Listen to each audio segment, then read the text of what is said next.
Assalamu alaikum, my dear students. I hope all of you are fine and doing well. So, topic here that we are going to discuss today it is the components of complex compounds.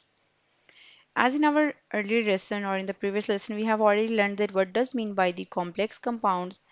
These are the simple compounds in which there is a central atom, which can be the transition metal, and it is being surrounded by non-metal, or it may be surrounded by a group of atoms. So it depends upon the type of the compound or type of the central atom which is present. These types of compounds are basically called as complex compounds. Now here we will discuss its different components. The first one is component of the complex compound is central atom, the atom which is present in the center. Then we have the second one component which is called as ligand. Ligand is the group of atom that just surround that. Then we have the coordination number, that how many atoms are going to be surround that central atom. Then we have coordination sphere. And the fifth one is charge on the coordination sphere. So all these are the basically main components of complex compounds. And to understand the complex compounds, we must understand or we must learn these components in detail. So let's discuss this one by one. The first one is a central atom. A metal atom or the ion, usually a transition element, the element which is from the block D or F in periodic table. These are called as transition elements. It is surrounded by a number of ligands. It is called the central metal atom. Likewise, in this example, we have potassium ferrocyanide and we have silver amino chloride. In these above examples, we have this iron.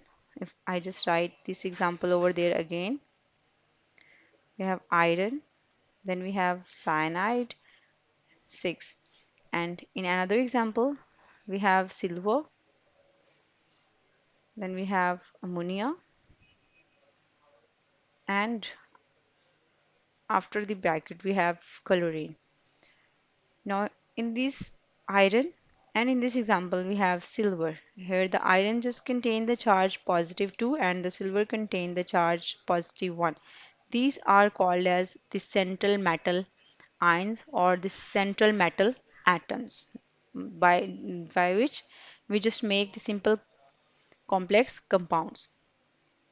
Now second component of the complex compound is the ligand. A ligand is basically an ion or it may be a molecule that can donate a lone pair of electrons to the central metal atom. Likewise, the ligand just donates its lone pair of electrons to the metal ion and forming a bond which is called as the coordinate covalent bond or the simple coordinate bond. On the other hand, the main property of the ligand that it must have the lone pair of the electrons. In turn, it may be able to become a ligand for the metal atom, which is a central metal atom. Now, in the example, we have potassium, iron, then we have cyanide, 6. Now, this is a simple central metal atom, and here the cyanide, which is a group of atom, or the anion, or we can call it as an anion that is surrounding the metal atom. It is called as the ligand, as it is a group of atoms, and here the nitrogen which is present over there, it also contains the lone pair that can donate it to form a coordinate bond. Now, the third component of the complex compound, we have its coordination number. Now, the coordination number, this word is also called as ligancy, and the number of atoms, ions, or the molecules that are the central atom or ions holds as its nearest neighbors in the complex or the coordination compound, that is, or in a crystal. Like in this example, if we just divide all or we just segregate all the components of the complex compound, here we have cobalt. Cobalt is the central ion which is carrying positive 2 charge. Then we have chlorine, which is basically called as the ligand. And then we talk about ammonia NH3. This is the basically main ligand ammonia that is being attached with the cobalt, and here we have four ammonia atoms that are being surrounded the cobalt. So this is the coordination number, that how many number of atoms in the ligands or groups of atoms are present. It will be called as its coordination number. Now here the chlorine which is also being present, it is ionizable anion. Now the change of the number of the complex cation may be changes due to this charge. This is a simple called coordination number. Likewise, in another example, we have potassium, iron, cyanide, 6. Here the coordination number is 6 because there are 6 cyanide atoms are present, which is being called as a ligand. This is the central atom and this is the counter ion. Now, after the coordination number, here we have the coordination sphere, which is the fourth one component of the complex compound. Coordination sphere, the central atom or the ions along with the ligand is called as the coordination number. Likewise, in this example, I'm going to write it again over there. We have iron and then we have cyanide, 6.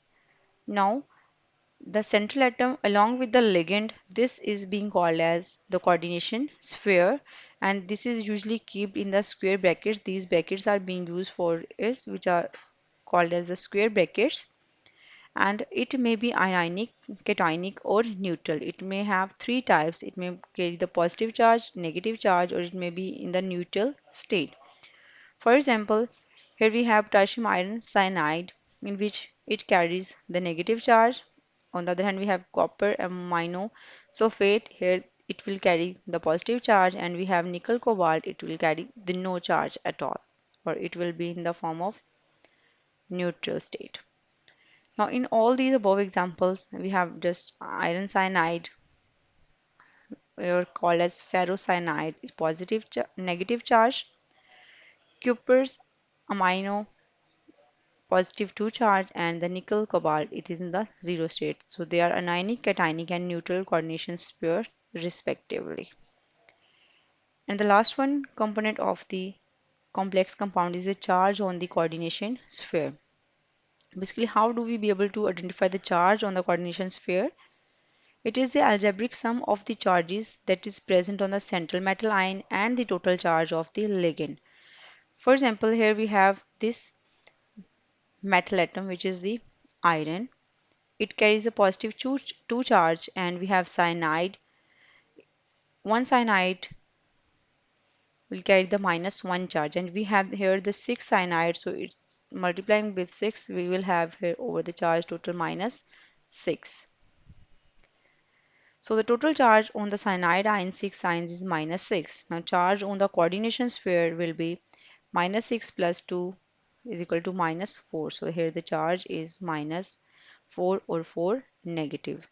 So this is the one way by which we can be able to identify the charge on the sphere. These were the main important components of the coordination compounds or the complexes we have.